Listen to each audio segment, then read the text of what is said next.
One go or a kind, we play with the master tan.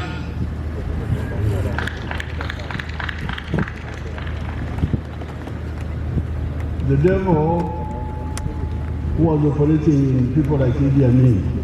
And Katan, Mao, Tiu, Gidara, Amin, Amin made many mistakes. Amin, Paul.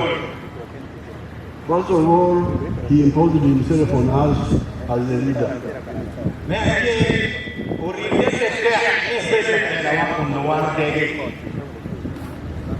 I was in the president's office that time as a research assistant. And I needed to come and talk there outside the office.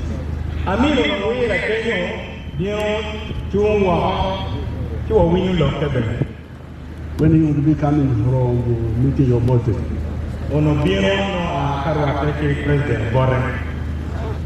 And we were busy with serious program. We had, of course, had difference with your body, but this was now, we were trying to manage those differences. One of the things that Paul, very no, can look at some of the one and no, I think I told them and although we know the taking one. We are busy with the East African integration. No Amiro, Logome, Africa, Matun, Kunya, Bodepe, and busy with the liberation of the whole of Africa. But remember that time, many of these countries were still under colonial rule.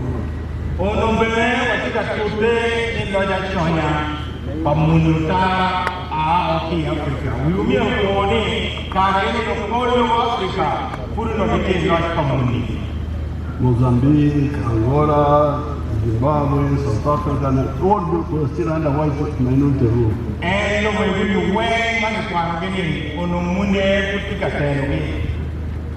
we were busy with all that.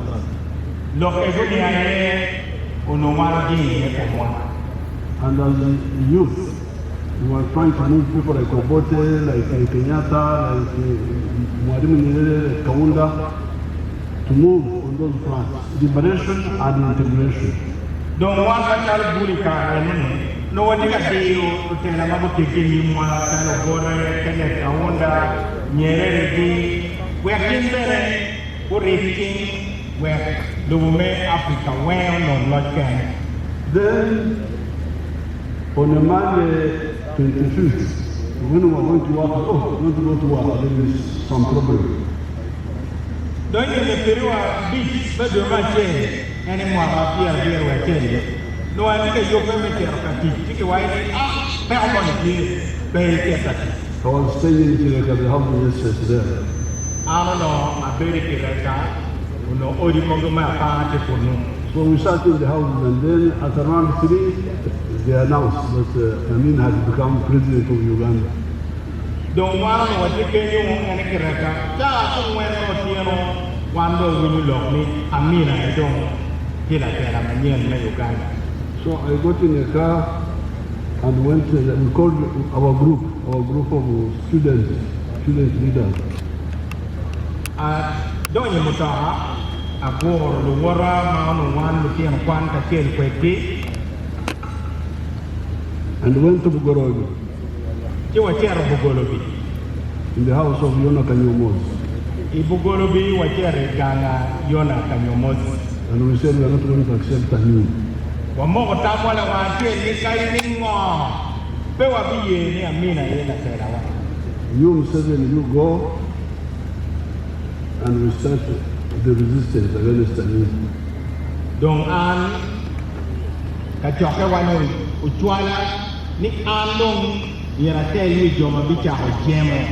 So the following day, that was the 6th of January, I went to the bank, got money, and we left with 4 others on the 27th to enter Tanzania. Or next short, near the Peru of Bichel, I tell the bank, I come tell the mom and not. Near the Peru of Beirut, I took it down to Tanzania. Not change my knock, I had to change my deal. La diro watini gamu chende madini. So, Amin never ruled me. He ruled me only for a few hours of 25 and the whole of 26. That was the end. I was never ruled by Idi Amin. Do Amin wul ma gor kanyo nyango ni anger Amin po bela tela na. Kau bela tela tu tela uya. Ni karmo ko mano nok, chawa mano nok. Ni do piriwa bi idong ni do piriwa bichen. Ni do piriwa bir no anda pere tela Amin. So the first mistake of Amin is to impose himself on us. Who was Idi Amin to impose himself on us? Papa Amin ba che ene me di ne ke te ene me tela do wa. En mo han no tami ena nga me tela wa te te na bo to era wa. And the leaders should not impose themselves on the people. No tela pe ni ko du gari re te iwi loi ni gen di tela bi la bo to era pa loi. Both the Bible and the political strategy guide that persuading people is better than imposing yourself on them. Bible waki pensik ben wen tikito war ko ben juru ni be ni ni dari dani telo dua ento ni ri lok tam di kunne dong ko di mon wa ku yi telan. In the Bible it says, let your light so shine before men that they see your good deeds and praise your Father who is in heaven. Bible wa ni kamanen ni kita ni ko kwere ene ni ruwe kanu men be kiri yen enuni ena ye we hulwa bitu for what the church Influence people, persuade people by doing good things which they see and appreciate. Lok tam pandwa ki teach ma be we are down for teach ma meri. So all of these leaders really now, the ones who try to manipulate, to intimidate, you are really like Amin. Do mer ki ko un dara ko we ma un ni un lutera ma dio dara dia o kwalo kui o ronyo dara un wen ki bu roma roma ki kirami.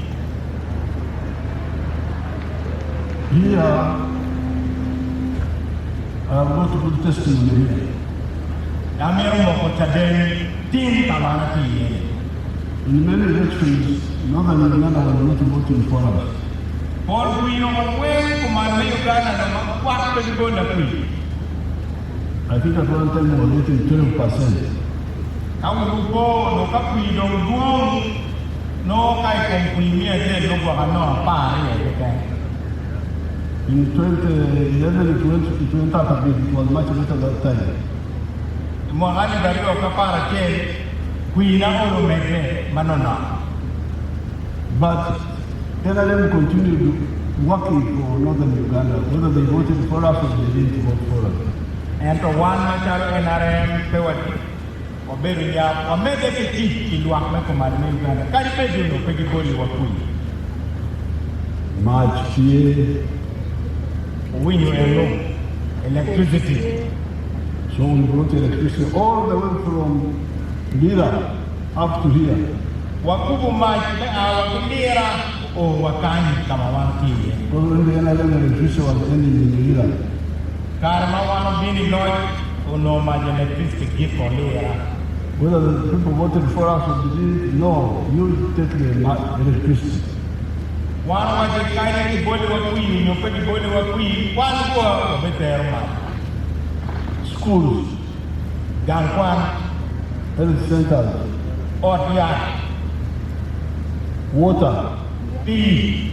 That's how we were able to eliminate luom here in Northern Uganda because it was coming through water from swamps. Mera ye kita wehwan ni kwere kumkucho enu piano no tuoni aki kum piman mabili togon. Yo Mabe, Good roads. like this one here. Jarman and mawong wore ye mabiro kanya. So after some time, La jen when I'm going to say, I have told you that immediately, where somebody threw dried meat at a dog, and the dog ran away thinking that it is a stone. But later on it is discovered, no, it's not a stone, it is meat.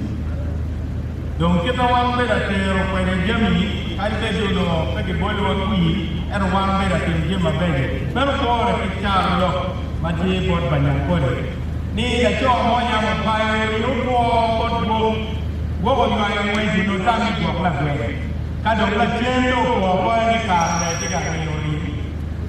So after the many people in the north said, you're the Muslim of there. Inge mwa amakol jome kumana Uganda ne mukola chen ni kara yule Museveni dar mabe. Then I let him there. China, Yoba. Mukola chen ne na re kara be. Apollo, Noah, Nene, Northern Uganda for Queen Mabel this time. Thank you so much. Thank you, Northern Uganda, for the overwhelming support in the last election. And this was through persuasion, not through imposition. Man, we met in one way to look in Rockman from my neighbor and more, and dog, so I did you idea. So this was the mistake, one of the mistakes in the world media. We did and the Tena Panua, the ball, 12 Panua, and then the Ban Pamina Mache. The second mistake is to use killing. We have fought many wars as you know. But we despise killing people, assassination. And one child never died. If you want to fight, you fight. You fight, and if you kill or kill, it is in battle, not killing. Kawa mo tama menwe ki walwe ya gwenya no lwe ni kome I dogwe mano ina no walwe ni kumini imbere kita kwenye kwa ento the way we on the I told you some time ago, I mentioned that one time someone of fighters wanted to assassinate Oito Jo in Nairobi. Yam to na kwa juni Lulwa ni mo mabotwa no go yogo lo menne ko o yelo lo inal mancho makombe yo kidwoni serena. Those say they were even calling operation Kitgum. Ono bione operation Tetowit. That if you kill Oito Jo, you have beheaded NPC. O ni kai lego o yelo lo no e ingona mo lupisi yo Have rejected akwera na dwight no peno and I look for the man in his home and kill him and I say I'm on my way. Apa ni pemo non peno la remo gere o ja ti ne ko ne o ja wa ni anda ko ne ba ko ni mo ni pe. I think our sisters also by Christianity, but maybe also by tradition. Atamu ni ye na pacha la Christian ne kwanya eto bere de kwa bere pe ye la Christian. But I'm going to regard suffering in the past as cowardice. Wanya kole lokman ne lipu la wera libani kai temo no ni na duoro. If you know you're going to fight somebody and you approach him and you look in the other way, Kai o bon ngare mo mai mero ni kome. Mai no la o ye without seeing you, Kapo ne you don't throw the spear. pe na to ni kome. You first see and throw. O lo pe ko duo ni man no ke to ni. Pe ko do ke. And we turn. Ka do do ke. And you say, I've come to cut the number something. You said, Ide biro ne waje ne matras kumero ni a biro no ka kele ni kome ni. and you start fighting. Ki do wen cha no pe yero we endo no kiniga. And if you Unwanted here. Ka ti no kai do mo ti ga ni keni ba na tempero ti no. but killing people, this is Ne ti to no ti ka ne mo pe ja na luom en. cowardice. même la luora ya Kenya. Even if you are fighting for a just cause, Kali kile la luempira ni. which are really what Una mbinu no la fine mombe ye no bedwa nyeni no pete. you must have just aims, but also clean methods, including fighting. Miere beti tien luen. Bedok ite luen kwede. Miere bet mano nyuruni illa tekwi. But I'm glad we are ready the days of all these people.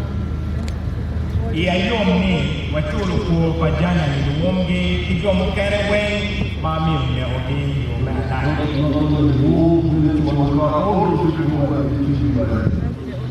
Wachulu ko pajana ni luom Benedicto tuanoka kijomo kere wen magine odi kipata ne pajana. They thought they would succeed, but I'm glad we took part in making sure that they failed. Lunero no butamoni gibe chobu ni vidi. So Ko wandi finwa wajoho dia. we are now here celebrating his sacrifice. Tiendo wano tika kwero diere pajana ni luom. And as you heard, the plans are underway to build a nice center here to commemorate his contribution, but also devote this area. Winyu kikifu yung pagbeyo machete do kaberuman dalo kaberumeni po ediere pajana luom. And you heard the minister telling you they are doing your master plan. Once it is ready, they will tell us the cost, and we start. We start in any way possible. Winyu do pa minister ma ethics yami wen mero kwano kore ke kore. Deke do wano no jena di me mete wano bichao di chwa. But of course, you know we shall do because we have done Namugongo for the Catholics, we have done Namugongo for the Protestants, we have done we always can't change we shall do money. Yoko kaberuman po beloyo wa pian munungeni dong watimu na mugongo pi katoli watimu na mugongo pi protanti watimu in munyonyo bene man yoro beza nyut majio tuyu ni wabechao kicheni doko wabichoko. I'm surprised to hear the state controversy in Eastern Choli. Awinyu ki umada ni ujong kutika yelo acholi makukunyao. I'm going to take it and as you remember when we met in some years ago, we shall get solution. There's no reason why that thing cannot be completely ended. Ana bekeme ki pero eroni tuo ni donu wachao nyero abekeme kwere yate waruno. And I would really thank the people of Northern Uganda for Queen Mabe for what is well. Anda ko yo lakna kumalme Uganda bibola kui itunya che. So where we are going now, we want to get rid of poverty in the homes. Dongi lu dong ere meke chan man madon korma yen. We have already involved many homes with money economy. Wana mimi ni ikingang wen ikingang chabudu chen. By independence, only 90% of the people were money economy. Karma Uganda no lo chen kero biche kero. No kum wakwe Uganda miya tela. Bumwe kere no mako chen chen. When I checked in 2013, only 32% were money economy. Mwali kalido kapa wede ono pasera para de que como anwele me Uganda miya chen no para de que kere ngudi chen. That's why I brought in the army. Eno ni ewe akego monyi we ko kora. And the army distributed seeds and so on. Monyo ko kodi ije mugere makonyo kufu. But when I did a good job because the people in the money economy, the young percentage was 61%. Monyo tiyu mate we ko be do 1% yera ke we ke. But I had there was still 79% outside the Janani economy.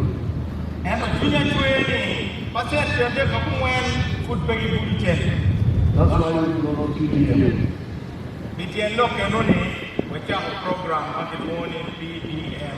Here now, the people outside the Janani economy are now 50% only. And here to me, your mapekulu chene, your percent here again. 70% are the Janani economy. Percent here a beer, don't give my chene changing. We are going to ensure that all the 30% is doing and getting rid of poverty in our country. Tama yopa wengi wa Uganda wengi percent mia ke bugu chene kingi na dog wa kia mchana makitelo. Finally, the woman was standing here, myself, reminded that I had made a pledge of 60 million shillings to the police here. Lo kama gipi dong tiene ma tika don kan do matiu boraku koyo yani yama na mikeke ni abimi million piera biche bot yo magetiu kanicha. I still have that pledge. Bana eni kuji wiaba My staff will do this to the people. Undio mauti office mamega bana enu ni tin pa be dok mapea chul ukelo ho yor. And then I will take it here.